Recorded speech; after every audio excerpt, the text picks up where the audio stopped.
Positioning strategy बनाने के लिए हमारे पास कई तरह के ऑप्शंस मौजूद होते हैं और हम अपने ब्रांड, मौजूदा रिसोर्सेज, पॉलिसी और हालात के मुताबिक किसी भी ऑप्शन को सिलेक्ट कर सकते हैं।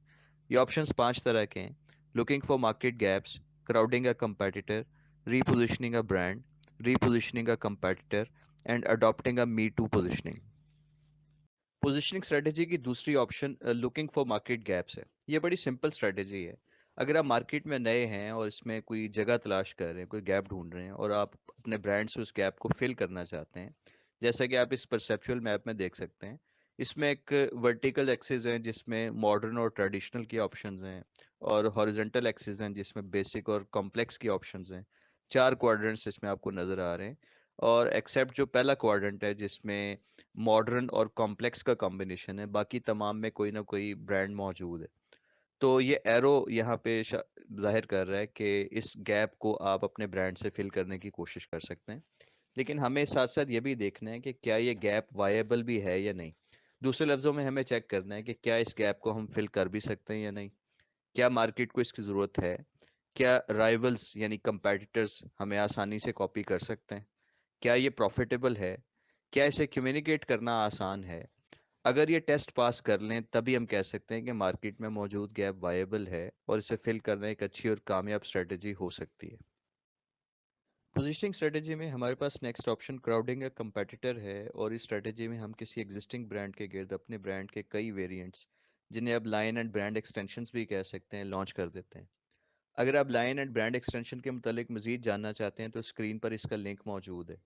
अगर इस स्ट्रेटजी को कामयाबी से कर लिया जाए तो आपके ब्रांड एग्जिस्टिंग ब्रांड को एक नई पोजीशन लेने यानी रीपोजिशनिंग पर मजबूर कर सकते हैं, और यूं आप एग्जिस्टिंग ब्रांड की जगह ले लेते हैं।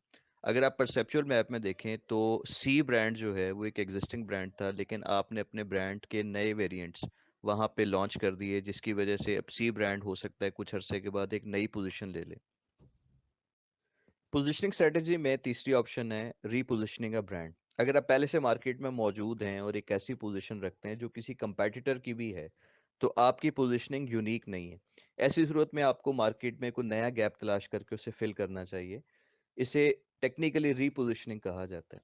अगर आप परसेप्चुअल मैप में देखें तो आपका ब्रांड है ए, और आपके बिल्कुल साथ एक डी ब्रांड भी मौजूद है, और दोनों की जो पोजीशनिंग है बड़ी सिमिलर है कि दोनों एक ट्रेडिशनल और कॉम्प्लेक्स ब्रांड्स हैं। ऐसी सूरत में अगर आप अपनी पोजीशन तब्दील करके एक नई जगह पे जो है वो चले जाएं, तो आप अपने आप को एक यूनिक ब्रांड के तौर पे इंट्रोड्यूस करवा सकते हैं। इसकी एक और मिसाल लाइफ बॉय की है, जो कभी एक लाल साबुन हुआ करता था और फिर इसने अपनी पोजीशन तब्दील की और एक ब्यूटी सोप बन गया है, और एक दफ़ा फिर इसने अपनी पोजीशनिंग को चेंज किया है और अब ये एक एंटी जर्म सोप के तौर पे जाना जाता है। पोजीशनिंग स्ट्रेटेजी की नेक्स्ट ऑप्शन है रीपोजिशनिंग अ कंपेटिटर। ये एक बड़ी मुश्किल स्ट्रेटेजी है, लेकिन अगर इसे सक्सेसफुली कर लिया जाए तो ये आपके साथ साथ आपके कंपेटिटर की पोजीशनिंग भी बदल सकती है।